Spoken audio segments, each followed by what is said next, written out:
আমার আব্বা জান ইব্রাহিম, আমি দেখবো জাতির পিতা ইব্রাহিমকে কে কে ভালোবাসো বাবা।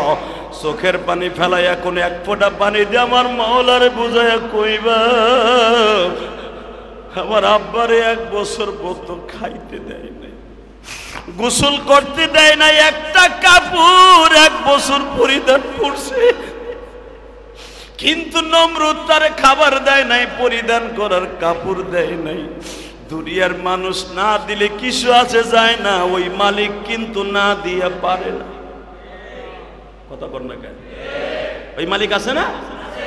ইব্রাহিম আলাইহিস সালাম মনে রাখবা বাবা, জেলখানার মধ্যে যখন ছিল দেখে পাঞ্জাবি নতুন, জামা নতুন, এমন ঘেরার, কারণ ওই জামাটাই দান করছে আমার মাওলা জান্নাত থেকে। জোরে জোরে জোরে। সিদ্ধান্ত হয়ে গেল ইব্রাহিমকে মাইরে ফেলতে হবে ফাঁসির কাস্টে। আর এক গ্রুপ বলতেছে ফাঁসির কাস্টে মারবা, এলাকার মানুষ হরতাল ডাকবে, পরে মারতে হবে আরো কঠিন ভাবে, কেমনে আগুনের মধ্যে ফেলে। যেই কথা কোরআনে আল্লাহ বলেন, যেই বর্ণনা কোরআনে ডাইরেক্ট আসছে, সিদ্ধান্ত হয়ে গেল আগুনটা কেমন প্রজ্বালিত করতে হবে, কেমনে জ্বালাইতে হবে। 1 মাস আগের থেকে আগুন জ্বালাইছে, ওই দুনিয়ার সবচেয়ে দামি দামি কয়লা ডালছে, সবচাইতে জ্বালানি সব জ্বালাইয়া জ্বালাইয়া বাবা এত আগুনের প্রখরতা বাড়ছে। 3 মাইল উপর দিয়া যদি কোনো পাখি উড়িয়া যাইতো, ওখান দিয়ে মোমের মতো গলে যাইত, এত আগুনের তেজ। ইব্রাহিমে খলিল ওই আগুনের মধ্যে কেমনে ফেলবা? 1 কিলোমিটারের পরে বাড়ি ঘর শুদ্ধ আগুন হয়ে গেছে, ওখানে নিবা কেমনে? বিশাল বড় গাছের পর গাছ জোড়া দিয়া দিয়া দিয়া দিয়া দিয়া সরক গাছের মতো বানানো হইল। 100 উলঙ্গ মহিলাকে বাবা সরক গাছের নিচে ল্যাংটা করে খাড়া করে রাখলো। আমার আব্বা চোখটা বন্ধ করে বলে, মালিক রে, তুমি আমার কেনই বা পাঠাইলা? জীবনে মার স্তনের দুধ খাইয়া বড় হইলাম, 7 বছর বয়সে বাবা কই একটা ডাক দিলাম, বাবারে 5 বছর পর্যন্ত দেখলাম, 12 বছর বয়সে জেলখানায় আসলাম, 17 বছর বয়সে এখন আগুনের মধ্যে তুমি আবার জ্বালায় দাও, কোনো দুঃখ নাই, কিন্তু আগুনের ভিতরে যাওয়ার পরে তোমারে পামুনি।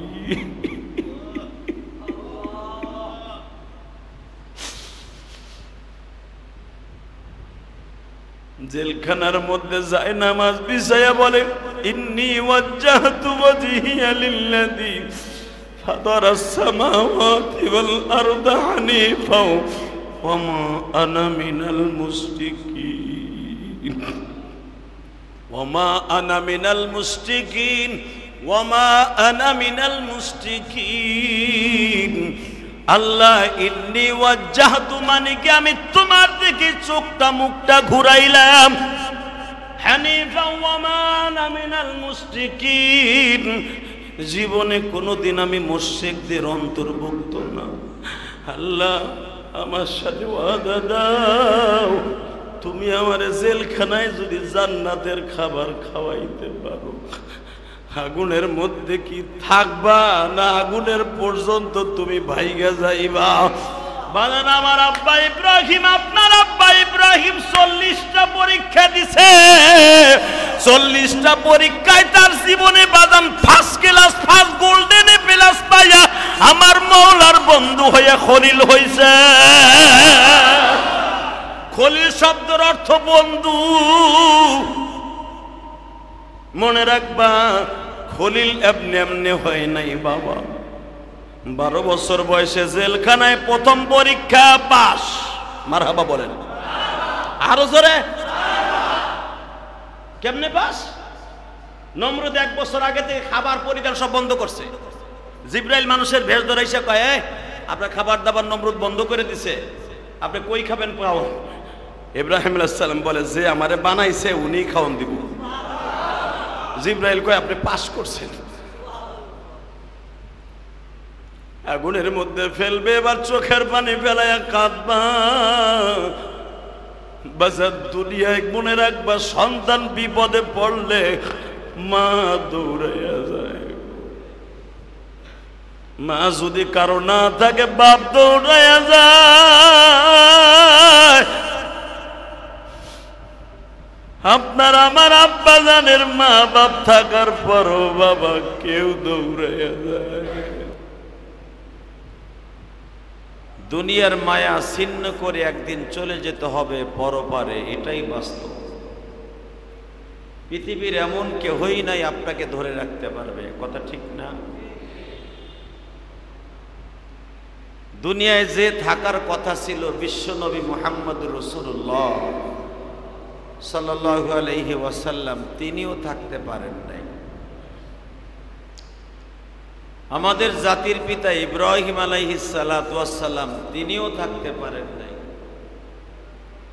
আমাদের আদি পিতা আদম আলাইহিস সালাতু ওয়াস সালাম, যিনি হলেন সমস্ত মানব জাতির পিতা,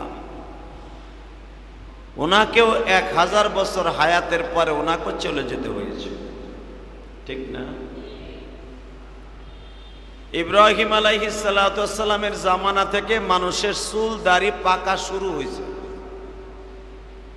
এর আগে মানুষ 2000 বছর বাঁচলেও, 1000 বছর বাঁচলেও চুল দাড়ি পাকতো না, পাকার আগে মারা যেত। পাকার নিয়মটা, পাক ধরার নিয়মটা চালু হয়েছে জাতির পিতা ইব্রাহিম আলাইহিস সালাতু ওয়াস সালামের জামানা থেকে। ইব্রাহিম আলাইহিস সালামের বয়স যখন 110 বছর, তখন উনি তাকায় দেখে ওনার পুরা বডির মধ্যে মাত্র 2টা চুল পাকছে। সুবহানাল্লাহ। কেউ বলেন 2টা দাড়ির মধ্যে পাকছে, কেউ বলেন মাথার চুলের মধ্যে 2টা পাকছে। এই 2টা দাড়ি অথবা চুল পাকা নিয়ে আমাদের আব্বা ইব্রাহিম আলাইহিস সালাম কবরে গেছেন। সুবহানাল্লাহ। এর আগের থেকে আর কোনো মানুষের চুল দাড়ি পাকতেন না। ইয়াকুব আলাইহিস সালাতু ওয়াস সালাম হলেন ইব্রাহিম আলাইহিস সালামের নাতি, পুতি, পোতা। অর্থাৎ ইব্রাহিম আলাইহিস সালামের 2জন ছেলে। কয়জন? জোরে কোন? ছেলে কয়টা?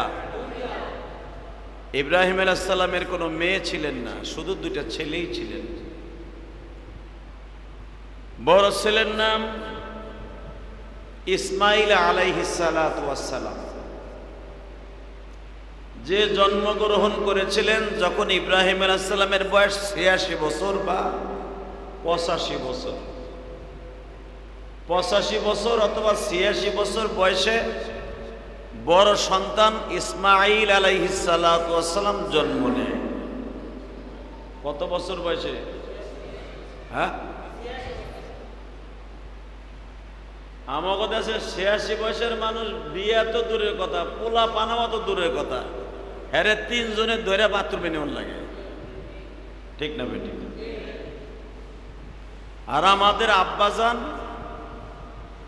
ইব্রাহিম আলাইহিস সালাতু ওয়াস সালাম 86 বছর বয়সে বড় সন্তান জন্ম দিলেন, নাম তার ইসমাইল। সুবহানাল্লাহ, জোরে বললেন না? আরো জোরে। 86 বছর বয়সে দেখলেন একটা দাড়ি পাকছে। 110 বছর বয়সে দেখলেন একটা চুল পাকছে। দ্বিতীয় সন্তান যখন জন্ম নেয় তখন ইব্রাহিম আলাইহিস সালাতু ওয়াস সালামের বয়স ছিল 99 বছর। কত? 86 থেকে 99 কত বছর ডিস্টেন্স? হ্যাঁ, হিসাব করতে ক্যালকুলেটর লাগবে নাকি? 86 থেকে 99 কত বছরের ডিস্টেন্স? হ্যাঁ, 13। 12 বছর বয়সে 12 বছর পরে ইসমাইলের ছোট ভাই ইসহাক আলাইহিস সালামকে আল্লাহ দান করলেন। হালাকি ইসহাক আলাইহিস সালামের আসার কথা ছিল আগে, কারণ ইসহাক আলাইহিস সালামের মাকে বিবাহ করছেন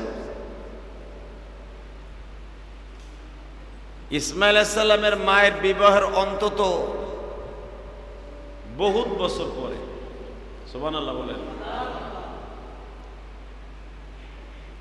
কেউ কেউ বলেন 8 বছর, কেউ বলেন 10 বছর পরে মা হাজেরাকে বিয়ে করেন। কিভাবে? প্রথম বিয়ে করেন মা সায়রাকে। যেদিন ইব্রাহিম আলাইহিস সালাম পাহাড়ের গুহা থেকে 7 বছর পর্যন্ত পাহাড়ের গুহায় ছিলেন, জন্মগ্রহণ করেছেন পাহাড়ের গুহায়, বড় হয়েছেন পাহাড়ের গুহায়, আল্লাহর কুদরতি খাবার দিয়ে ইব্রাহিম আলাইহিস সালামকে 7 বছর পর্যন্ত পাহাড়ের গুহায় আল্লাহ লালন পালন করছে। তার মা জানেও না যে ইব্রাহিম আলাইহিস সালাম বাইচে আছে না মরে গেছে। জন্ম দিয়ে রাইখে আইছে, লালন পালন কে করছে? আরো জোরে। এই কথাই ইব্রাহিম আলাইহিস সালাম মাঝে মাঝে দোয়ায় কইতেন, আল্লাহরে আক্ষেপ করে বলতেন, আল্লাহ দুনিয়ার বাচ্চাগুলি যখন জন্ম নেয় নানি তারে কোলে নেয়, নানি না থাকলে দাদি তারে কোলে নেয় গো মালিক।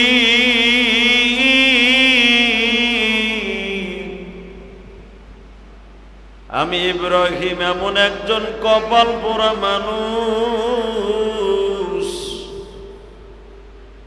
জীবনে কেউ জন্মের পরে আমার গালের মধ্যে একটু মধু দেয় নাই, এমনকি মায়ের স্তনের তৃপ্তি সহকারে দুগ্ধ পান করি নাই। 7 বছর পর্যন্ত আমি পাহাড়ের গুহায় ছিলাম। আল্লাহ,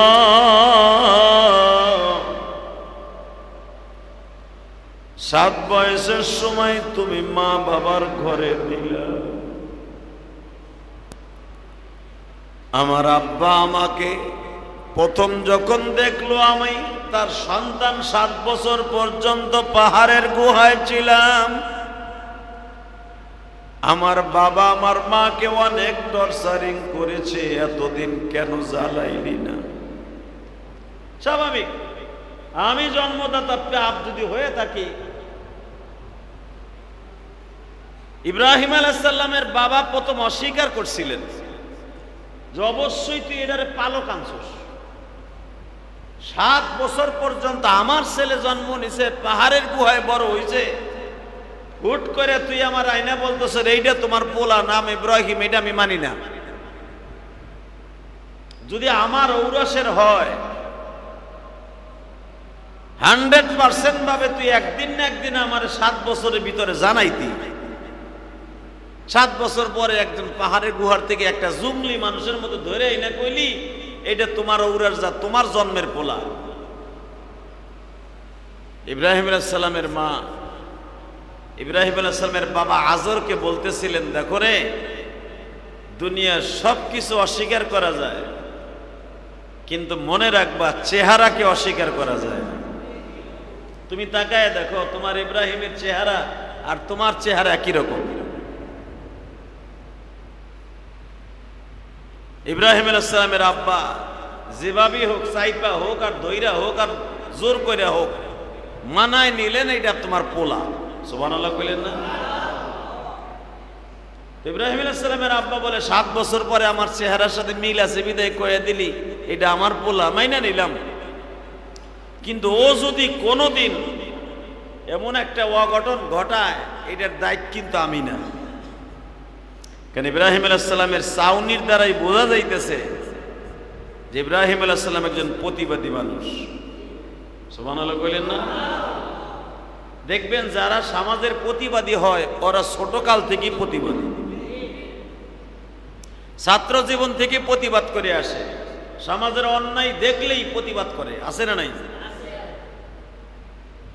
অনেকে আছে চোখ দিয়ে দেখতেছে আকাম কুকাম হইতেছে, পিঠ মোড়ায় জায়গা না দেখেও না দেখার বাম করে, দৌড় যা হয় অজ্ঞাতাতে আমার কি। যারা সত্যিকারে পুরুষ, মানুষ নামে কলঙ্ক না, এরা অন্যায় দেখলে সহ্য করতে পারে না। কথা বাস্তব না বাস্তব? এই যে উলামা একরাম, আল্লাহ সবাইকে আলেম বানান না, মনে রাখবেন। উলামা একরাম যখন দেখবেন কোরআন হাদিসের পরে কোনো আক্রমণ আসছে, কোরআন হাদিসকে ইন্ডিকেট করে কেউ কথা কয়, সে যে দলেরই হোক, উলামা একরাম আর চুপ করে বসে থাকতে পারে না। ফাঁসি দিবে, জেল কাটাবে, সমাজে নষ্ট হবে, তাকে তোহমাত দিবে, সমাজ থেকে তাকে বহিষ্কার করবে, সমাজ থেকে তাকে বাদ দেওয়া হবে, দুনিয়ার সব মানুষ তার বিরোধী যাবে, ওই পরোয়া তখন উলামা একরাম করে না। ওটা ঠিক না বে ঠিক? জোরে বলেন, আরো জোরে। উলামা একরামের মুখ কেউ বন্ধ রাখতে পারে না, কারণ জাতির পিতা ইব্রাহিমের শিক্ষা উলামা একরামের ভিতরে আল্লাহ ঢুকাই দিছে। ইব্রাহিম আলাইহিস সালাম বাবার কাছে আইসেই জিজ্ঞেস করে, আব্বা তুই আমার আব্বা কস, তুই কোনোদিন তোর বাপরে দেখছ? বলে একটা জিনিস মনে রাখবা, তোমার রক্ত আমার গায়ে আছে, এই রক্তের বেলাটে তোমাকে আব্বা বলে দিয়েছে। ইব্রাহিম আলাইহিস সালামের আব্বা অর্থাৎ নমরুদের দেহরক্ষী যে বডিগার্ড, তার তো আর জ্ঞান বুদ্ধি কম না, তা না হলে তো নমরুদে তার বডিগার্ড বানাইতো না, পিএস বানাইতো না। ইব্রাহিমের চেহারার দিকে তাকায় বলে, তোরে দেখতে তো খুব মায়া লাগে রে বাপ। আর ইব্রাহিম আলাইহিস সালামের চেহারা হুবাহু আমার নবীর মতো ছিল। আরো জোরে বলেন। এমন একটা মায়া ছিল চেহারার মধ্যে, এমন একটা মায়া আল্লাহ জাতির পিতা ইব্রাহিমের চেহারার মধ্যে ঢুকায় দিছে, তার দেখলেই মানুষ পাগল হয়ে যেত। যেরকম ভাবে আমি দেখাই দেই, ইব্রাহিম আলাইহিস সালামের চেহারার মতো চেহারা ছিল ইউসুফ আলাইহিস সালামের। ইউসুফ আলাইহিস সালাম সারা পৃথিবীর ভিতরে এক নাম্বার চেহারার অধিকারী ছিলেন আমার নবী সারা।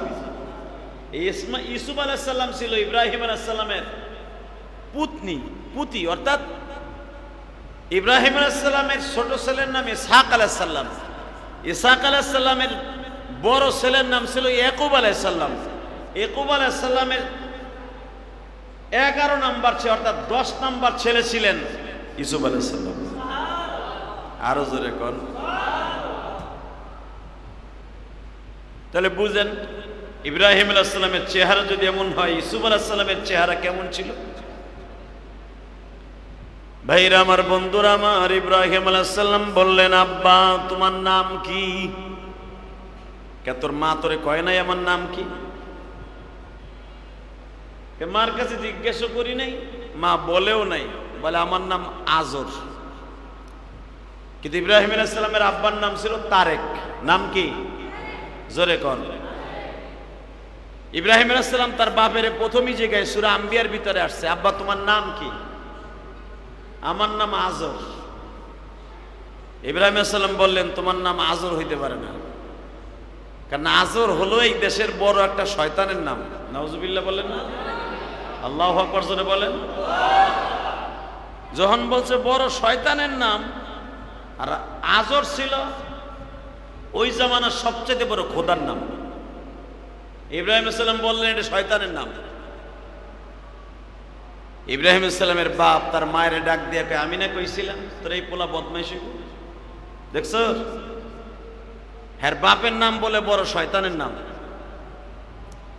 ইব্রাহিম আলাইহিস সালামের মা কয়, তাহলে আসল কথা কও, তোমার নাম তো আর আজর না, তোমার নাম হলো তারেক। সুবহানাল্লাহ বলেন না? ইব্রাহিম আলাইহিস সালাম বলেন, এইবার ঠিক আছে, তোমার নাম তারেক। তাহলে আজর তোমার নাম রাখছে কেন? আজর নামে মূর্তিটা তোমার ঘাড়ের উপরে থাকে, তোমার বড় শয়তান খোদা নমরুদ দেয়, ওইটারে সেবা দেয়, এর লেগে তোমার নাম আজর হইছে। পাহাড়ের থেকে আইয়াই প্রতিবাদ শুরু করলেন। জোরকান আল্লাহু আকবার।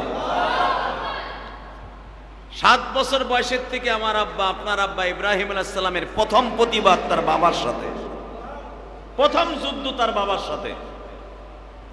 তোমার নাম আজর হতে পারে না, তোমার নাম তারেক। আর যেই মূর্তি তোমার ঘাড়ও থাকে ওইটা কিছু করতে পারে না। ডাইরেক্ট কোরআন শরীফের আয়াত, আসনামাকুম আলিহাতানা, যারা তোমরা পূজা করো এটা তো কিচ্ছু করতে পারে না। তুমি যেটারে মাথায় করে নিয়ে ঘাড়ে করে নিয়ে তোমার খোদা নমরুদদের সামনে ধরো, সে সকালবেলা ওইটা নমায়ন ভগায়ন ঈশ্বর হরিপদ মহামানায়ন পাদং পাদং ফং ফং কইতে থাকে বদমাইশে। এটা কোনোদিন খোদা হইতে পারে না। আর তোমার খোদায় যেটাকে বিশ্বাস করে সেবা দেয় ও কোনোদিন আসল খোদা হতে পারে না।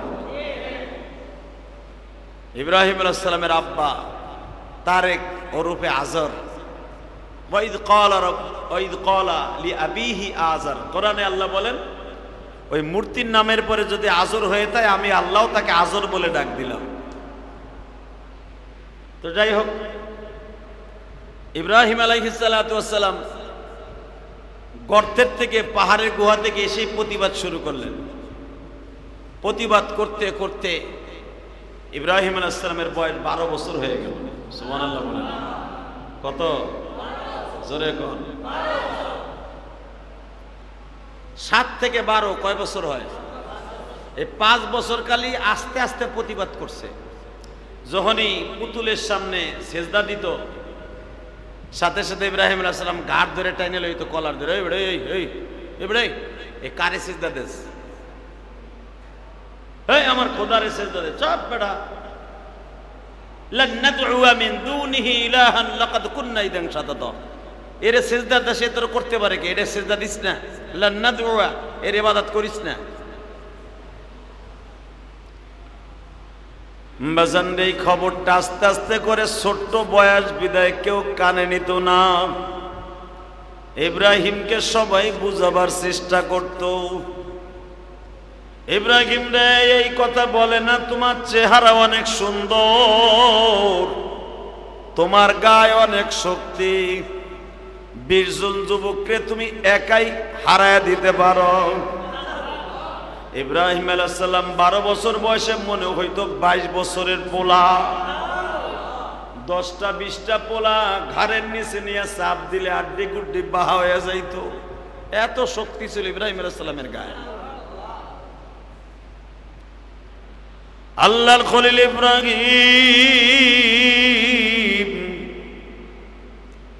এই 5 বছর পর্যন্ত প্রতিবাদ আরম্ভ করে দিলেন। এমনি এমনি আল্লাহ তাকে বলে নাই মিল্লাতা আবিকুম ইব্রাহিম হুয়া সাম্মাকুমুল মুসলিমিন,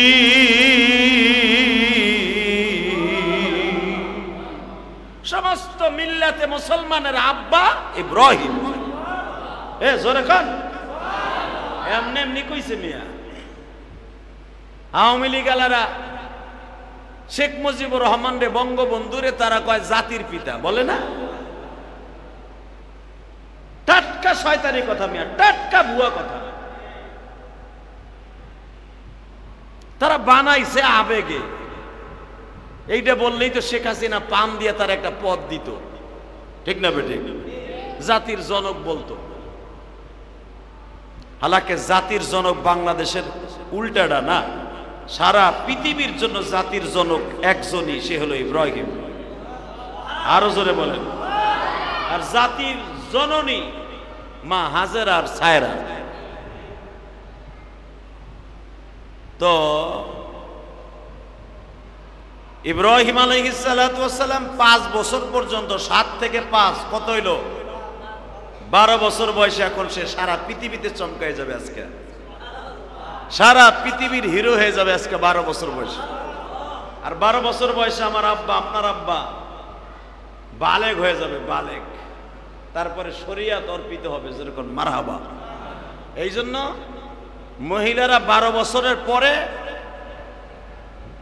তাদের পরে শরিয়াত ফরজ হয়। পুরুষের 15 বছর বয়সে, 12 থেকে 15-র ভিতরে শরিয়াত ফরজ হয়। তো 12 বছর বয়সে আমার আব্বা জান, আপনার আব্বা জান শরিয়াত প্রণেতা হবে। তো 12 বছর যখন বয়স, 22 বছরের পোলার মতো লম্বা সেই বডি, 20টা পোলারে ধরে ব্যাঙের মতো আছাড় দিতে পারত। সুবহানাল্লাহ। 20টা যুবক ইব্রাহিম আলাইহিস সালামের বয়সের ধরে মনে করতো একটা কেলার খোয়া, কেলার পাতা। এই ডরে ইব্রাহিম আলাইহিস সালামের সামনে কেউ আসতো না। যদি কারো কলার ধরে কইতো, ওই বেটা তুই কি এর খোদার ইবাদত করস, কেউ ডরে। যদি প্রতিবাদ করে তাহলে আর একটা দিলে তো জায়গায় শেষ। দেখবেন সমাজের কিছু পোলাবান আছে হিরোইন খায়, আছে না নাই? আরে বড় হাদিস সাহেবরাও তারে ডরায়, আছে না? সমাজের শিল্পপতিও হিরোইন ডরায়। কারণ ওরে যদি না ডরাই, ফজরের নামাজে রক্তে যান, মসজিদে যাবো, চাকু দিয়ে একটা পার মারতে পারে। কথা কন না কেন? বাজারে গেলে, গোলাম বাজার গেলে এখানে চাকু দিয়ে একটা পোস্ট দিল পিছনের থেকে, হইতে পারে না? এই জন্য ডরায়।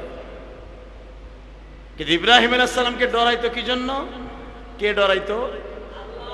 ডরানোর শক্তি কে দিত? ইব্রাহিম আলাইহিস সালাম নিজের থেকে কিচ্ছু করতেন না, আল্লাহর হুকুমই সব করতেন। সব খবরটা খোদার কাছে অর্থাৎ নমরুদের কাছে পৌঁছে গেল 12 বছর বয়সে। ইব্রাহিম আলাইহিস সালামের আব্বা চিন্তা করলো, ওরে যে জেনে ধরছে, এক খোদার জেনে, ওরে এইটারে শেষ করতে হইব। কেমনে? সে সিস্টেমটা হলো এই, ওরে খোদা বেচার লেগে বাজারে পাঠাবো। 12-13টা খোদা পুতুল দিয়া মেলার সময়, ওই যে সরস্বতী পূজা আছে না, সরস্বতী, এই সময় দেখবেন পুতুল পুতুল বানায় বানায় বাজারে বিক্রি হয়। এই সরস্বতী পূজার সময় ইব্রাহিম আলাইহিস সালামের একটা জাকার মধ্যে 12-14টা পুতুল দিয়া ইব্রাহিম আলাইহিস সালাম মাথায় উঠাই দিয়ে বলে, এগুলা খোদাগুলারে বাজার বিক্রি করে থুই যা। সূরা আম্বিয়ার ভিতরে আসছে, ইব্রাহিম আলাইহিস সালাম চিন্তা করলো, এটাই আমার জীবনে বড় সুযোগ। 12 বছরের মানুষ এত বড় এক জাকা লইয়া, 12 জন খোদা মাথার মধ্যে লইয়া ইব্রাহিম আলাইহিস সালাম বাজারে যায়। বাজারে যাইবার সময় উনি মনে মনে ভাবে, আমারও পানির পিপাসা লাগছে, খোদাও তো রৌদ্রের ভিতরে আমার মাথায় বয়ে রয়েছে, অগো পানি খাওয়াই আমিও খাই। তা পামু কই? টিউবওয়েল তো এই যুগে ছিল না, পাশে আসছিল ওই যে কুয়া, আগে যে 60-70 ফিট নিচের থেকে বালতি ভরে পানি উঠাইতো। ইব্রাহিম আলাইহিস সালাম ওই বাসায় দিয়ে বলে, ভাই আমার আর খোদার পানির পিপাসা লাগছে, এক বালতি পানি দিবা? ওই বাড়ির মালিক ডাক দেবে, ওই বেটা খোদার আবার পানি পিপাসা কেমনে লাগে? কয় দেও, দেহনে কেমনে লাগে। আল্লাহর খলিল ইব্রাহিম এত বড় প্রতিবাদী, এক বালতি পানি লইয়া প্রথম নিজে পান করলেন, দ্বিতীয় বালতি পানি লইয়া খোদার সামনে ধরিয়া কয়, তোরাও খা। এক একটা পুতুল রে বাবা বালতির মধ্যে ভিজায় আর কয়, পানি খা। মাথাটা সুবাইয়া যখন পানির মধ্যে ঠাইসা ধরছে, মাথার থেকে খোদার চুল মূল খইয়া পড়ছে। বুঝেন না? মনে হয় মাটি দিয়া যে খোদা বানাইছে, মাটি পানি পাইলে তার আস্থা ঠিক থাকে। যখনই বালতির মধ্যে মাথাটা চাইপা ধরছে, চাইপা ধরতে দেরি আছে, দেখে খোদার নাক নাই, চুলগুলা খইয়া বালতিতে পড়ে রয়েছে, চোখ নাই, নাক নাই, হাত নাই, বিচ্ছিরি অবস্থা। দরিয়া দরিয়া এক একটা থাবুর দেয় আর কয়েক মানুষকে ধোকা দেস কেন? তোরা বলতে পারস না কুল হুয়াল্লাহু আহাদ, আমার মালিক একজন, আল্লাহুস সামাদ, লাম ইয়ালিদ ওয়া লাম ইউলাদ। আমার মালিক কাউরে জন্ম দেয় নাই, সেও কারো থেকে জন্ম হয় নাই। ওয়া লাম ইয়াকুল লাহু কুফুয়ান আহাদ। যারা এক খোদা বলে মানবে না তারাই কুফরি করলো। এই কথা কি বলে দিতে পারস না? এই কথা বলে আর এক একটা থাবুর দেয়। থাবুরের চোটে বাবা মাথার থেকে কাদাগুলা খইসা যায়, নাকগুলা ছিঁড়ে বিরে অস্থির হয়ে যায়। এই বিকলঙ্গ খোদা লইয়া যখন বাজারে গেছে, পুরা বাজারের মধ্যে ঘটনা গইটা গেছে। 13 জন খোদার ইব্রাহিম মাইরা নাক মুখ ফাটায় দিছে। এই আল্লাহু আকবার বলতে পারলেন না? 13 জন খোদারে মাইরা নাক মুখ ফাটায় দিছে। কেডা? আজরের পোলা ইব্রাহিম। আমাগো খোদা, আমাগো আল্লাহ, নাউজুবিল্লাহ বলেন। নমরুদের একবারে দেহরক্ষী, একবারে কাছের মানুষ, সে দেশে খোদারে নাক ফাটাইয়া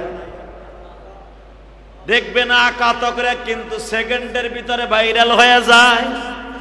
কথা কন না?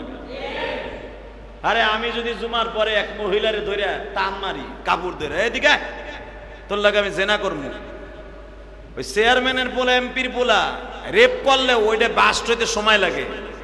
একজন হাদিস সাহেব, একজন আলেম সাহেব একটু খারাপ কাজ করার সেকেন্ডের ভিতরে সারা দুনিয়া ভাইরাল। কথা কন না কেন? ইব্রাহিম আলাইহিস সালাম খোদার নাক মুখ ফাটায় দিছে, খবরটা বড় খোদা বড় শয়তান নমরুদের কাছে চলে গেছে। সূরা ইব্রাহিমের মধ্যে আসছে, আমার মালিক বলেন, নবীজি আপনার আব্বা ইব্রাহিম এত বড় প্রতিবাদী ছিলেন, 12 বছর বয়সে নমরুদের সামনে দাঁড়ায় বলে, আমি তোর সামনে কখনো মাথা নত করি নাই, করব না, আমার বাবা করতে পারে, আমি তোর সামনে করতে রাজি না। আপনার আব্বা ইব্রাহিমকে নমরুদ জেলখানায় আটকায় ফেললো 12 বছর বয়সে। তাহলে বোঝা গেল জেলখানা শুধু চোরটা বদমাশ হিরুঞ্চি গাঞ্জা করার লাইগা নয়, দুর্নীতিবাজদের জন্য নয়, দুনিয়ায় নবীদের জন্য জেলখানা। কথা কন না কেন? দুনিয়ায় বড় বড় ইমামরা সবাই জেলখানায় মরছে। দেখেন আমি এক একজন ইমামের নাম নিতেছি, আমরা নামাজ পড়ি যার ইত্তেবায় তার নাম ইমাম আবু হানিফা। এই আমাদের ইমামের নাম কি? তাও তো জানো না গোড়ার ডিম নাম কি? আমরা কোন মাযহাবের? হানাফি মাযহাবের। বলেন কি মাযহাব? এই হানাফিকে ইমাম আবু হানিফা। আর যারা এখানে হাত বাঁধে এটা হলো হাম্বলি মাযহাব। মালিকিন মাযহাব ওরা হাত বাঁধে না, হাত ছেড়ে দেয়। এই কত কোয়ালিটির নামাজ আমার নবী জীবনে পড়ছে, অনেক ভাবে নামাজ পড়ছেন। আমাদের মাযহাবের নামাজ হলো নাবির নিচে নামাজ পড়া।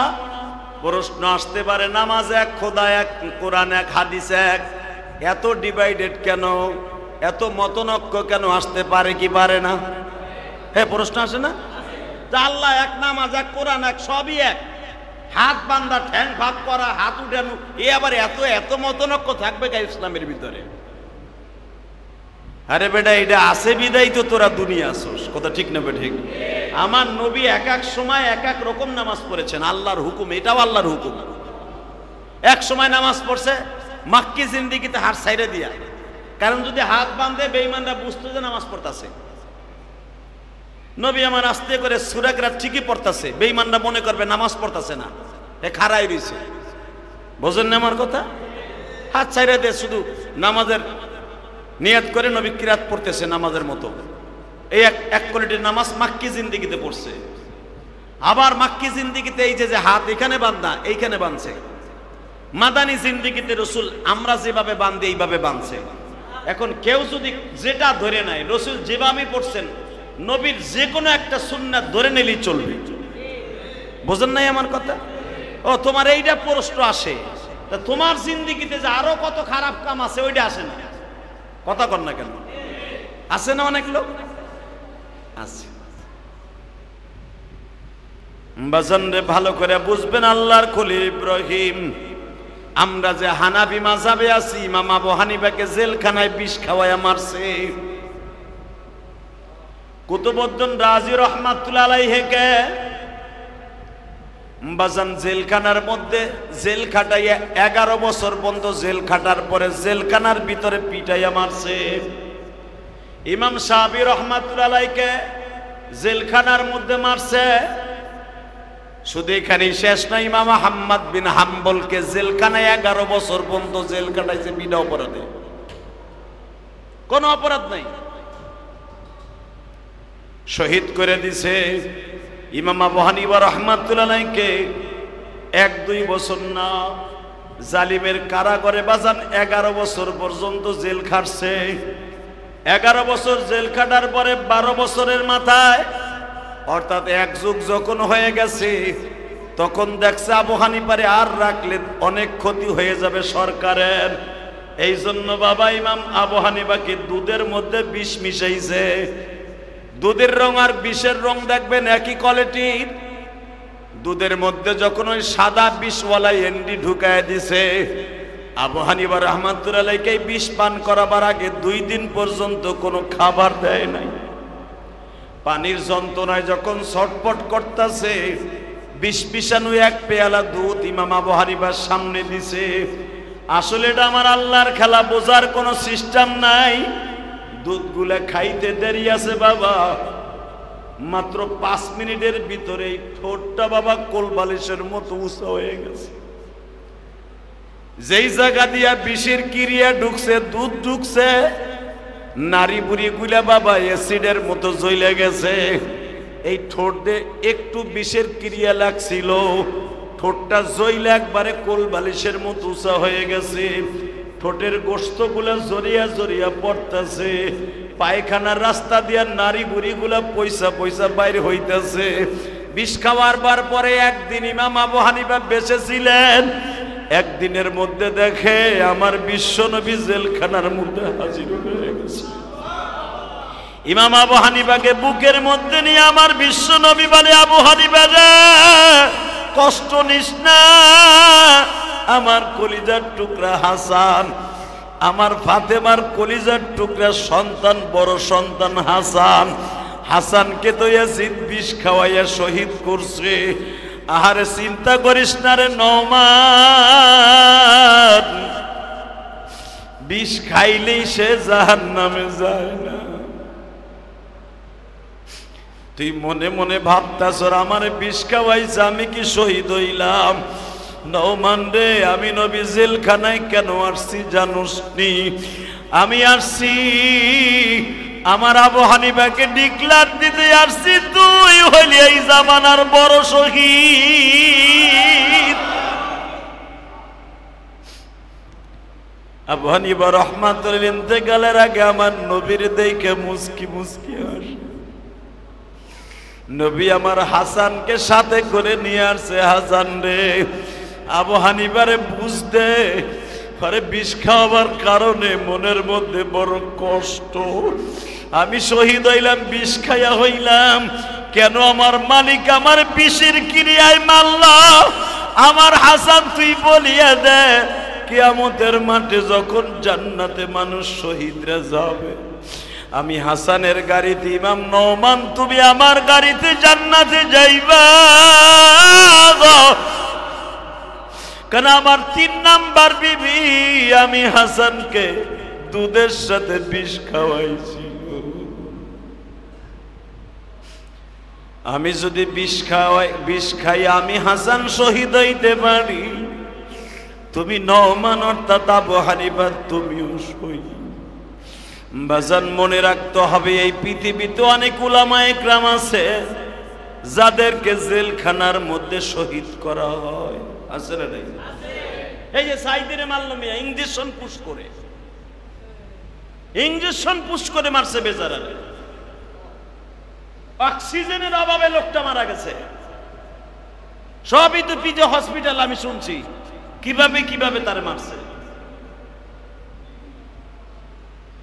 ভালো করে বুঝবেন গো বাবা, জেলখানায় শুধু চোরটা বদমাশ হিরুনসি গাঞ্জা করা যায় না, জেলখানায় শুধু রেপ কইরা যায় না, জেলখানায় শুধু দুদকের মামলায় যায় না, জেলখানায় শুধু দেশদ্রোহীরা যায় না, জেলখানায় নবীরাও বিনা অপরাধ কইরাও যায়। কথা বল না কেন? আমার আব্বা, আপনার আব্বা 12 বছর বয়সে জাতির পিতা ইব্রাহিম জেলখানায় গেলেন। ইব্রাহিম আলাইহিস সালাম 12 থেকে 17 বছর পর্যন্ত বাবা জেলখানায়। কত বছর হলো? 12 থেকে, মনে রাখবেন 7 বছর বয়সে গুহার থেকে, অর্থাৎ পাহাড়ের গুহা থেকে বাবার বাড়ি। 5 বছর প্রতিবাদ করতে করতে 12 বছর বয়সে জেলখানায় ঢুকলেন। 12 বছর থেকে বাবা কয় বছর? 5-এর সাথে মিল আছে রে? হ্যাঁ, এ বাজান ভালো করে বুঝবা। 5 বছর পর্যন্ত জেল খাটার পরে সিদ্ধান্ত হইল ইব্রাহিমকে আর বাঁচাই রাখা যাবে না। ইব্রাহিম নে কেমনে মারবো? খাওয়ান বন্ধ করো, গোসল বন্ধ করো, পরন বন্ধ করো। আমার আব্বা জান জেলখানায় বইয়া বাবা এমন রং বেরঙ্গের খাবার খাইতো যা নমরুদ জীবনে কোনোদিন চোখেও দেখে না। খাবার দেয়ার মালিককে, না দেয়ার মালিককে? ইব্রাহিম আলাইহিস সালামকে জেলখানার ভিতরে জান্নাতের খাবার খাওয়ায় আল্লাহ। এই খাবার দেখে নমরুদের সহোদর স্যার বলতেছে, ও খোদা তুমি হয়তো খাওয়ায়া দাও না, কিন্তু ইব্রাহিমের খোদায় তারে ঠিকই খাওয়ায়। এটা যদি গ্রামগঞ্জের মানুষ শোনে, জেলখানায় 1 বছর খাবার দেয়া হয় না, কিন্তু বুনা গোশত, বুনা রুটি, রং বেরঙ্গের খাবার যেটা পৃথিবীর কোনো গাছে হয় না, সেই ফল ইব্রাহিম খায়। এইটা যদি মানছে শুনে, তুমি খোদারে বাদ দিয়া ইব্রাহিম রে খোদা কওয়া শুরু করবে। ইব্রাহিম রে খোদা কওয়া মানে তার খোদারে মাইনে নেয়া।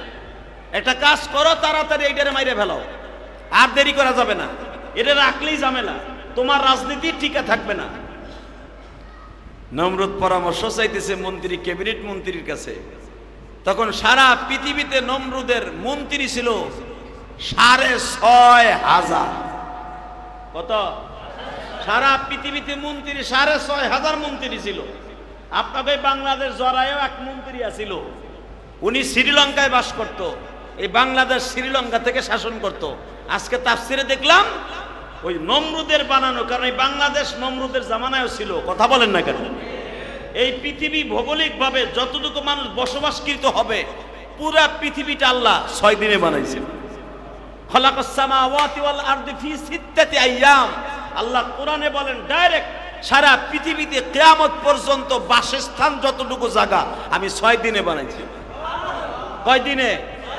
জোরে কোন? কয় দিনে? আমার কথা?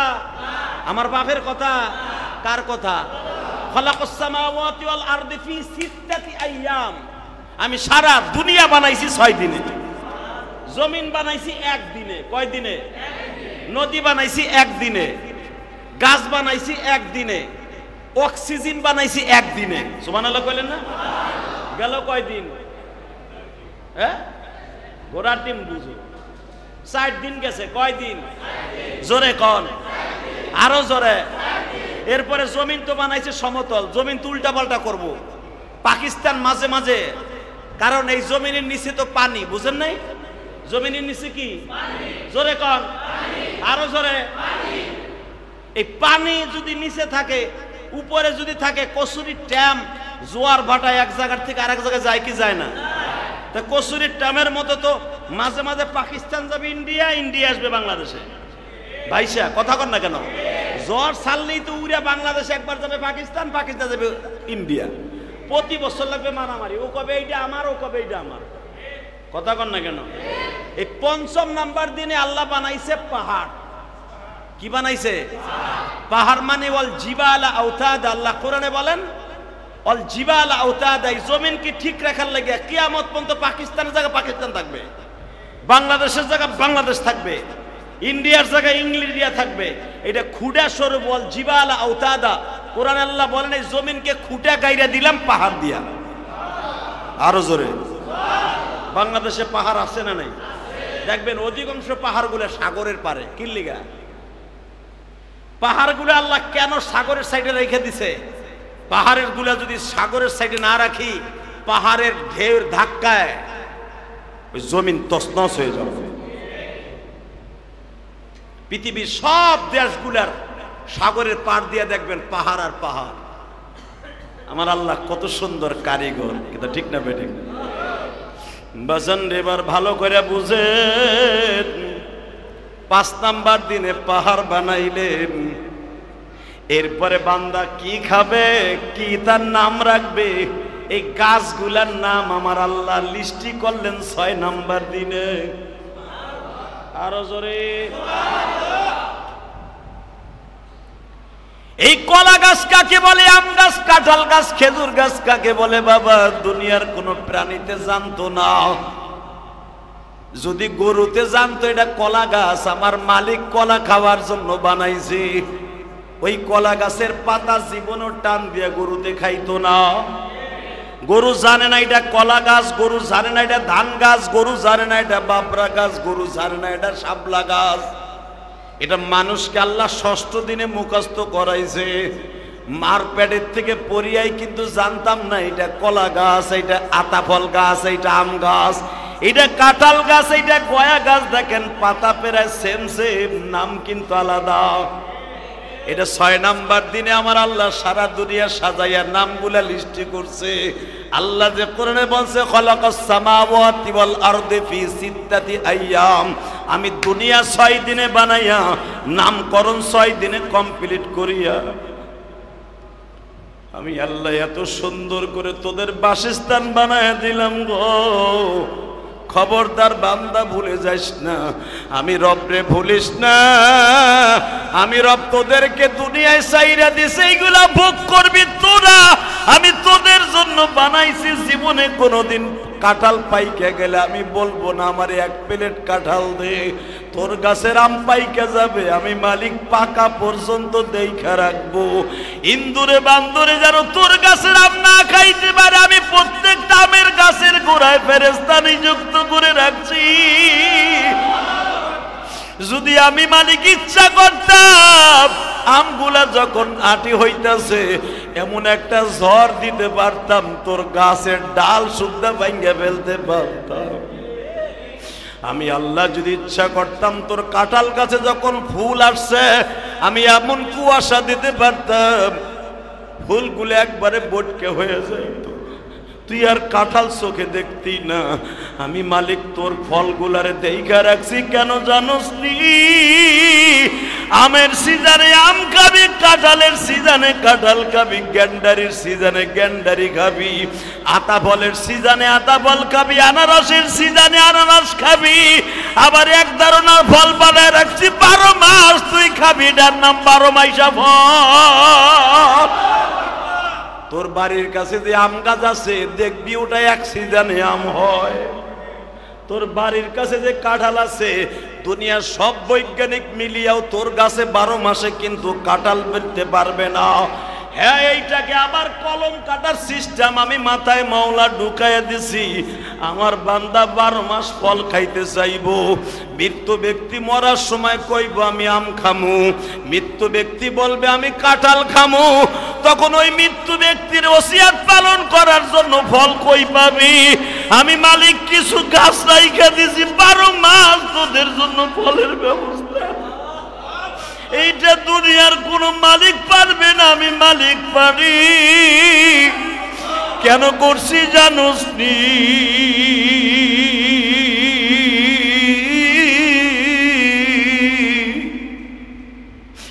সাব্বাহা লিল্লাহি মা ফিস সামাওয়াতি ওয়া মা ফিল আরদ। আমি এই কারুকাজটা কেন করে রাখছি? তোরা মাঝে মাঝে বল স্বামী আর স্ত্রী বানাইছে কোন মিস্ত্রি, সে বড় আজব কারিগর, সে বড় আজব কারিগর। কিছু কিছু গাছ আছে দেখবি স্বামী আর স্ত্রী আছে, আম গাছের মধ্যে সারা জীবন খালি গাছটা দাঁড়ায় আছে, আম হইল না। তাল গাছের মধ্যে দেখবেন কিছু কিছু তাল গাছ আছে জীবনে তাল হয় না। বাজান কিছু কিছু খেজুর গাছ আছে জীবনে কোনোদিন খেজুর হয় না। আমার মালিক বলে এখানেও স্বামী স্ত্রী আছে, হাঁসের মধ্যেও স্বামী স্ত্রী আছে, কাঁঠাল গাছের মধ্যেও স্বামী স্ত্রী আছে, মানুষের মধ্যেও স্বামী স্ত্রী আছে। দুনিয়ায় অনেক জায়গায় আমি সব স্বামী আর স্ত্রী বানায় রাখছি। কেন বানাইছি জানোস নি? তোরা বুঝিয়ে লবি আমি মালিক সব পারি। আবার দেখে লবি সুরাটটা একবারে মহিলার মতো, কিন্তু বাজান তারে মানুষে হিজরা কয়, সে পুরুষও না মহিলাও না, সব মহিলার আকৃতি, কিন্তু বাজান রে তার স্ত্রীলিঙ্গ নাই, পুরুষ লিঙ্গ। কথা কর না কেন? এ বান্দা আমারে কেমনে বলে যাচ্ছে? আমার মতো ক্ষমতাশালী পৃথিবীতে কেউ নাই। যদি আপনি একটা হিজড়ারে জিজ্ঞাসা করেন তোর মনে কি কষ্ট, যার ভিতরে মহিলার আশঙ্কা বেশি, অর্থাৎ সব মহিলাদের মতো চুল মহিলাদের মতো, নাক মহিলাদের মতো, চেহারা মহিলার মতো, কিন্তু বাবা তার স্ত্রী লিঙ্গ নয়, তার পুরুষ লিঙ্গ। আবার দেখবেন বাবা পুরা বডি হইতেছে পুরুষের মতো, বাজান দেখবেন তার স্ত্রী লিঙ্গ আছে, পুরুষ লিঙ্গ নাই। আবার কিছু কিছু হিজড়া আছে স্ত্রী লিঙ্গ আছে, পুরুষ লিঙ্গ আছে, আছে না নাই? আমার মালিক বলে এই এলামত গুলা কেন রাইখা দিছি জানোস তুই? আমি মালিক সব পারি, এটা প্রমাণ করে দিলাম। আমি সব প্রমাণ করে দিলাম। আমার আব্বা জান ইব্রাহিম, আমি দেখবো জাতির পিতা ইব্রাহিমকে কে কে ভালোবাসো বাবা। চোখের পানি ফেলাই এখন এক ফোঁটা পানি দিয়ে আমার মাওলারে বুঝাইয়া কইবা, আমার আব্বারে 1 বছর পর্যন্ত খাইতে দেয় নাই, গোসল করতে দেয় নাই, একটা কাপড় 1 বছর পরিধান করছে, কিন্তু নমরুদ তারে খাবার দেয় নাই, পরিধান করার কাপড় দেয় নাই। দুনিয়ার মানুষ না দিলে কিছু আছে যায় না, ওই মালিক কিন্তু না দিয়া পারে না। কথা কর না কেন? ওই মালিক আছে না? ইব্রাহিম আলাইহিস সালাম মনে রাখবা বাবা, জেলখানার মধ্যে যখন ছিল দেখে পাঞ্জাবি নতুন, জামা নতুন, এমন ঘেরান, কারণ ওই জামাটাই দান করছে আমার মাওলা জান্নাত থেকে। জোরে জোরে জোরে। সিদ্ধান্ত হয়ে গেল ইব্রাহিমকে মাইরে ফেলতে হবে ফাঁসির কাস্টে। আর এক গ্রুপ বলতেছে ফাঁসির কাস্টে মারবা, এলাকার মানুষ হরতাল ডাকবে, পরে মারতে হবে আরো কঠিন ভাবে, কেমনে আগুনের মধ্যে ফেলে। যেই কথা কোরআনে আল্লাহ বলেন, যেই বর্ণনা কোরআনে ডাইরেক্ট আসছে, সিদ্ধান্ত হয়ে গেল আগুনটা কেমন প্রজ্বালিত করতে হবে, কেমনে জ্বালাইতে হবে। 1 মাস আগের থেকে আগুন জ্বালাইছে, ওই দুনিয়ার সবচেয়ে দামি দামি কয়লা ডালছে, সবচাইতে জ্বালানি সব জ্বালাইয়া জ্বালাইয়া বাবা এত আগুনের প্রখরতা বাড়ছে। 3 মাইল উপর দিয়া যদি কোনো পাখি উড়িয়া যাইতো, ওখান দিয়ে মোমের মতো গলে যাইতো, এত আগুনের তেজ। ইব্রাহিম খলিল ওই আগুনের মধ্যে কেমনে ফেলবা? 1 কিলোমিটারের পরে বাড়ি ঘর শুদ্ধ আগুন হয়ে গেছে, ওখানে নিবা কেমনে? বিশাল বড় গাছের পর গাছ জোড়া দিয়া দিয়া দিয়া দিয়া দিয়া সরক গাছের মতো বানানো হইল। 100 উলঙ্গ মহিলাকে বাবা সরক গাছের নিচে ল্যাংটা করে খাড়া করে রাখলো। আমার আব্বা চোখটা বন্ধ করে বলে, মালিক রে, তুমি আমার কেনই বা পাঠাইলা? জীবনে মার স্তনের দুধ খাইয়া বড় হইলাম, 7 বছর বয়সে বাবা কই একটা ডাক দিলাম, বাবারে 5 বছর পর্যন্ত দেখলাম, 12 বছর বয়সে জেলখানায় আসলাম, 17 বছর বয়সে এখন আগুনের মধ্যে তুমি আবার জ্বালায় দাও, কোনো দুঃখ নাই। কিন্তু আগুনের ভিতরে যাওয়ার পরে তোমারে পামুনি।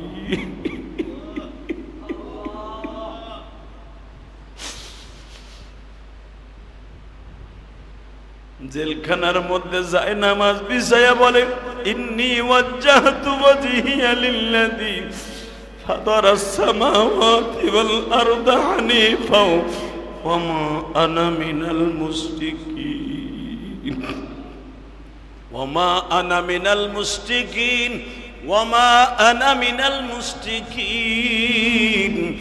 আল্লাহ ইন্নী ওয়াজ্জাহতু মানে কি আমি তোমার দিকে চোখটা মুখটা ঘুরাইলাম, হানিফা ওয়া মা আনা মিনাল মুশরিকিন, জীবনে কোনোদিন আমি মুশরিকদের অন্তর্ভুক্ত না। আল্লাহ আমার সাথে ওয়াদা দাও, তুমি আমার জেলখানায় যদি জান্নাতের খাবার খাওয়াইতে পারো, আগুনের মধ্যে কি থাকবা না আগুনের পর্যন্ত তুমি ভাইগা যাইবা? বলেন আমার আব্বা ইব্রাহিম, আপনার আব্বা ইব্রাহিম 40টা পরীক্ষা দিছে, 40টা পরীক্ষায় তার জীবনে বাদাম ফার্স্ট ক্লাস, ফার্স্ট গোল্ডেনে প্লাস পাইয়া আমার মওলার বন্ধু হইয়া খলিল হইছে। খলিল শব্দের অর্থ বন্ধু। মনে রাখবা, খলিল এমনি এমনি হয় নাই বাবা। 12 বছর বয়সে জেলখানায় প্রথম পরীক্ষা পাস। মারহাবা বলেন আরো জোরে। কেমনে পাস? নমরুদ 1 বছর আগে থেকে খাবার পরিধান সব বন্ধ করছে। জিব্রাইল মানুষের ভেষ ধরাইছে, কয় আপনার খাবার দাবার নমরুদ বন্ধ করে দিছে। আপনি কই খাবেন পাও? ইব্রাহিম আলাইহিস সালাম বলে, যে আমারে বানাইছে উনি খাওন দিব। জিবরাইল কয়, আপনি পাস করছেন। আগুনের মধ্যে ফেলবে, এবার চোখের পানি ফেলায়া কাঁদবা। বাজার দুনিয়ায় মনে রাখবা, সন্তান বিপদে পড়লে মা দৌড়াইয়া যায়। মা যদি কারো না থাকে, বাপ দৌড়াইয়া যায়। আপনার আমার আব্বা জানের মা বাপ থাকার পরও বাবা কেউ দৌড়াইয়া যায়। বরঞ্চ সবাই সিদ্ধান্ত নিছে, সরক গাছের রশি প্রথম ইব্রাহিমের মা ধরবে, তারপরে তার বাপ ধরবে। ইব্রাহিম আলাইহিস সালাম যখন সরকের উপরে বসছে, বাবা চেয়ারের উপরে, নিচের দিকে তাকায় দেখে মা রশিটা ধরে দাঁড়ায়। মার দিকে চোখটা ঘুরায় বলে, মারে মা,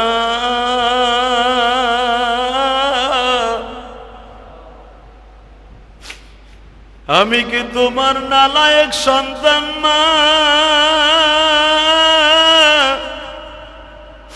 আমি আগুনে পুড়িয়া যাই, তুমি কি চাও গো মা?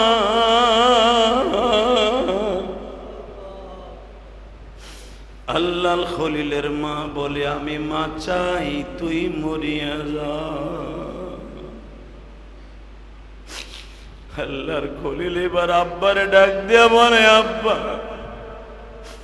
আমি দেখতাম রোদ্রে যখন আমি লাল হয়ে যাইতাম, তুমি তোমার চাদর খুলিয়া আমার মাথায় বান্ধা দিয়া বলতাম, আমার ছেলেটা রোদ্রে লাল হয়ে গেছে। আব্বা, আমার পানির পিপাসা লাগলে তুমি না খাই আমারে খাওয়াইতা, আমার চেহারা সুন্দর বিদায়। আব্বা, আজকে তুমি আমার জেলখানার থেকে বাইর করার পরে রশিটা তুমি ধরলাম, তুমি একটু নম্রদের হাতটা ধরে অনুরোধ করো যেন আমারে আগুনে না ফেলায়। আব্বাও জোরে জোরে চিল্লাইয়া কয়, তোর মতো পোলা আমার লাগবে না, তুই আগুনে পুইরা ছাই হয়ে যা। আমি দেখবো আমার জাতির পিতা ইব্রাহিমের সাথে কে কে জান্নাতে যাইতে চাও গো। এই মসজিদের মধ্যে কার যেন জনম দুঃখিনী মা, কার যেন জনম দুঃখ মিয়া বাবা নেই। বাবা, আমার মতো কপাল পোড়া, আমি জিহাদের মতো কপাল পোড়া এই মাজলিসের মধ্যে কে কে নাই আমি বলতে পারবো না। 12 বছর বয়সে মা হারাইছি। মায়ের ভালোবাসা যেই খালার কাছে পাইতাম, সেই খালাটাও 3 দিন হারায় ফেললাম।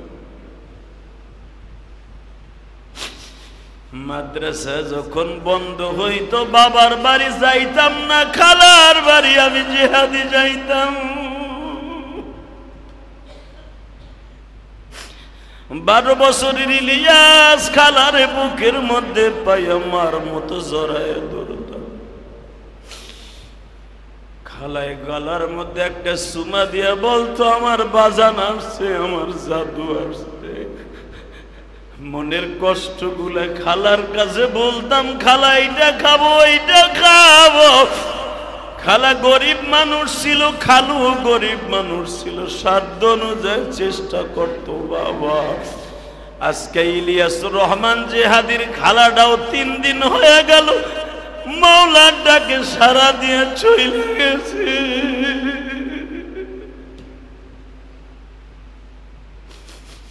বারো বছর বয়সে মা হারায়া কাছি কত জায়গায়,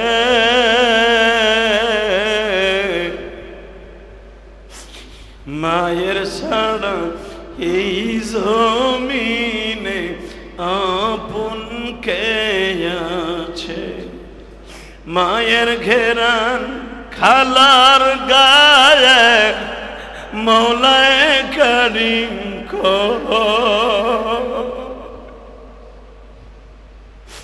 মায়ের ঘিরান খালার গায়ে আল্লাহ তাআলা কয় সেই খালাও চইলা গেল এতিম আমি আল্লাহ তুমি যে ঠাই রাখো ভালো রাখো মা খালা তোমার কাছে কেঁদে কেঁদে দোয়া করে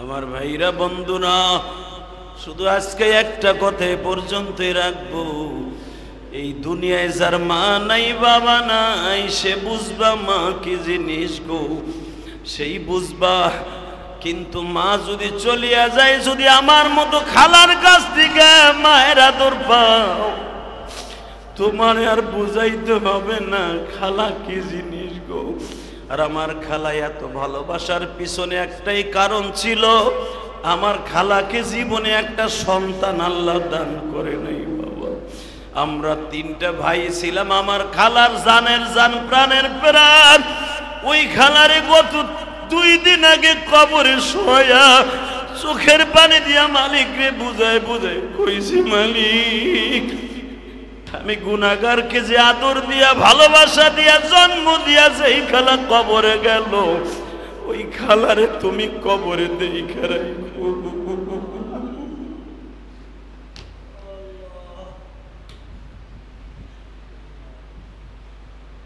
ইব্রাহিম আলাইহিস সালাম বললেন মালিক আমার আব্বা আমার বন্ধু না আমার মাও বন্ধু না তুমি কি আমার বন্ধু না আল্লাহ ডাক দিয়া কই ইব্রাহিম রে দুনিয়ার সবাই ভুলে যাইতে পারে আমি মালিক তোরে বলতে পারি নাই আমি মালিক তোরে বলতে পারি নাই আমি মালিক তোরে বলি নাই ইব্রাহিম তোরে জেলখানায় খাবার দিছি আগুন নামে আর এক জেলখানায় তোরে ফেলাবো ওখানে খাবার দিব তুই আমারে বলিস না বিপদে পড়িলে ডাকবা আল্লাহ তাআলার নাম বলেন বিপদে পড়িলে ডাকবো আল্লাহ তাআলার নাম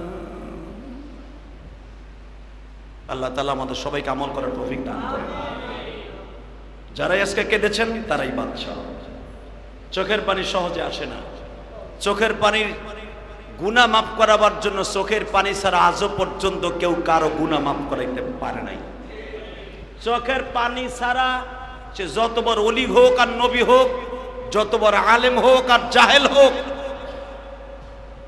চোখের পানি ছাড়া আল্লাহর কাছ থেকে কোনো জিনিস আদায় করা সম্ভব নয় অতএব যারা এই চোখের পানি ফেলছেন মোনাজাত হবে মোনাজাতের আগে সবার কাছে দাবি থাকবে ইনশাআল্লাহ তাআলা আল্লাহ তাআলা সকলকে মাফ করে দিন সকলে আব্বা আম্মাকে মাফ করে দিন আমার খালাকে যেন আল্লাহ মাফ করে দেন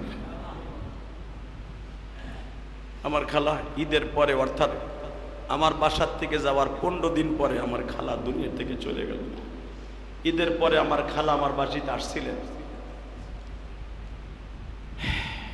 বহুত টাকা খরচা করছি টাকায় যদি মানুষের হায়াত ফিরেই দেয়া যাইতো ইলিয়াস রহমান জিহাদির খালার হায়াত আমি জিহাদি কিনে নিয়ে আসতে পারতাম পারি নাই কেউ পারবে না এই যে দেখেন আর এক আল্লাহর বান্দার জন্য দোয়া আসছে ব্রেন স্ট্রোক করছে আমার খালা ব্রেন স্ট্রোক এবং হার্ট স্ট্রোক দুইটাই করছিলেন পারি নাই হসপিটাল থেকে আর ফিরাই আনতে পারি নাই আল্লাহ তোমার যে বান্দা ব্রেন স্ট্রোক করেছে আল্লাহ সুস্থ করে দাও ব্রেন স্ট্রোক যে কত কষ্টের এটা আমার খালা দুনিয়ার থেকে দেখে গেছে যারা ব্রেন স্ট্রোকে মারা যাবেন আল্লাহ তাদের জীবনের সব গুনাহ মাফ করে দিবেন হার্টের রোগে যারা মারা যাবেন আল্লাহ জীবনের সব গুনাহ মাফ করে দিবেন। ডায়াবেটিসের রোগে আক্রান্ত হয়ে যারা মারা যাবেন আল্লাহ তাদের জীবনের সব গুনাহ মাফ করে দিবেন। কিছু কিছু রোগের ধারণ আছে ডাইরেক্ট আল্লাহ তাকে মাফ করে দিবেন। যদি সে মুসলমান থাকে, মৃত্যুর আগ পর্যন্ত তার ঈমান থাকে, ঈমান থাকতে হবে। আল্লাহ তাআলা আমাদের সবাইকে কবুল করেন, আল্লাহুম্মা আমিন। ربنا ظلمنا أنفسنا وإن لم تغفر لنا وترحمنا لنكونن من الخاسرين ربنا فاغفر لنا ذنوبنا وكفر عنا سيئاتنا وتوفنا مع الأبرار মালিক রে মুসল্লিদেরকে কি দিয়ে বুঝ দিব? যারা হাত তুলছে মালিক, এদের মধ্যে কার জানো জনম দুঃখিনী মা নাই?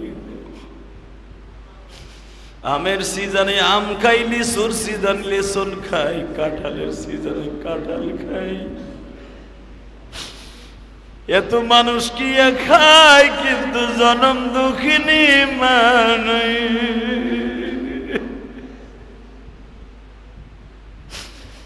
অনেকের মা দুঃখিনী বেঁচে আছে, বাবা দুঃখ মিয়া কবরে চলে গেছে। আহারে বাবার মতো দরদি এই জগতে নাই গো মালিক।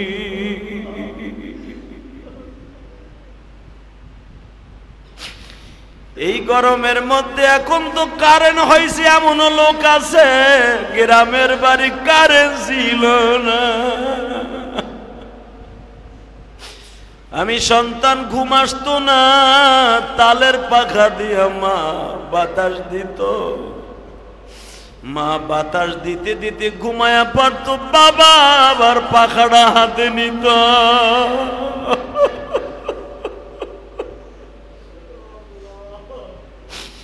বাবাও যখন ঘুমায়া যাইতো, মা লাফ দিয়ে উঠিয়া দেখতো আমি সন্তানের শরীরটা ঘামাইয়া একবারে ভিজে গেছে। মা পাখা অন্ধকারে তালাশ করে না পাইয়া কাপড়ের আঁচল দিয়া শরীরের ঘামগুলা মুছাইয়া দিয়া আবার কাপড়ের আঁচল দিয়াই মা বাতাস দিয়ে আরম্ভ করে দিত। যেই মা দর করে পারল গো মা, তুমি তো অন্ধকার কবরে ঘুমাই রইলা। ও মা, তোমার কবরে একটা ফ্যানের ব্যবস্থাও করে দিতে পারলাম না গো মা। আল্লাহ তোমার কাছে একটাই দরখাস্ত, এই মসজিদে যারা আমার সাথে আমিন আমিন বলছে, এদের মা দুঃখিনীর কবরটারে জান্নাতের বাগান বানায় দিও। এদের বাবার কবরটা জান্নাতের বাগান বানায়ও মালিক। আল্লাহ তোমার কাছে একটা দরখাস্ত, আমার খালারে তুমি কবরে মাইরো না গো। আমার খালা বড় দুঃখিনী, আমার খালু বড় দুঃখ মিয়া। জীবনে তাদের গর্ভে একটা সন্তান দান করো নাই, দোয়া করার মতো তাদের আমরা ছাড়া আর কেউ নাই। তুমি না বলছো যারা নিঃসন্তান, যাদের কোনো সন্তান নাই, সারা দুনিয়ার সন্তানই তাদের সন্তান। আল্লাহ সারা দুনিয়ার আলেম ভাই আমার খালার সন্তান, আমি আলেম হিসাবে মুসলমান হিসাবে সারা দুনিয়ার মুসলমান আমার খালার সন্তান। আল্লাহ মুসল্লিরা যারা কেঁদে কেঁদে দোয়া করছে, এদের চোখের পানির খাতিরে আমার খালার কবরটা জান্নাতের বাগান বানায় দিও। আমার খালুর কবরটা জান্নাতের বাগান বানায় দিও। হয়তো জীবনে অনেক অন্যায় করছে, আমার খালারে মানুষ যখন জিজ্ঞেস করতো তুমি যে এইটা করো এইটা করো, তোমার কে দেখবো, আমার খালা বলতো আমার ইলিয়াস আছে, আমার ভাইগনার আলেম আছে, আমার জন্য দোয়া করবো। আল্লাহ তুমি আমার খালাম্মার কবরটা জান্নাতের বাগান বানিয়ে দিও। মানুষ হিসাবে কোনো ভুল ত্রুটি করে থাকলে মাফ করে দিও। তার জীবনের কোনো এমন কোনো কষ্ট নাই সে দুনিয়ায় পায় নাই, সবচেয়ে বড় কষ্ট সন্তানের কষ্ট, এটা লই এই দুনিয়ার থেকে চলে গেছে। যেই মহিলার সন্তান নাই তার মতো হতভাগিনী এই জমিনে আর কেউ নাই, তার মতো দুঃখিনী আর কেউ নাই গো আল্লাহ। যেই মা বোনদের সন্তান নাই, সন্তানের ব্যবস্থা করে দিও, দোয়া করার মতো মানুষ বানায় দিও আল্লাহ। এই মসজিদ মাদ্রাসায় যারা দান করে তাদের দানগুলা কবুল করে নিও আল্লাহ। আমার মায়ের ওসিয়াত ছিল মসজিদ বানানো, আল্লাহ বানাইতেছি, তুমি কবুল করে নিও আল্লাহ। আমার খালা ইন্তেকালের দিনে জানাজায় বসিয়া বলছিলাম, খালায় যে আমার খালু যেই মসজিদে নামাজ পড়তো ওই মসজিদে 1 লক্ষ টাকা দিয়ে আসছি আল্লাহ, তুমি এর ওসিলায় আমার খালা খালুকে মাফ করে দিও। হয়তো তার সন্তান থাকলে দান করতাম, আমি সন্তানের জায়গায় বসিয়া দান করে দিয়ে আসছি আল্লাহর ওসিলায় তুমি আমার খালা খালুরে মাফ করে দিও। ওয়াসাল্লাল্লাহু তাআলা আলা খায়রি খালকিহি মুহাম্মাদি ওয়া নূরি আরশিহি সাইয়্যিদিনা মাহু বিরহমাতিকা ইয়া আরহাম।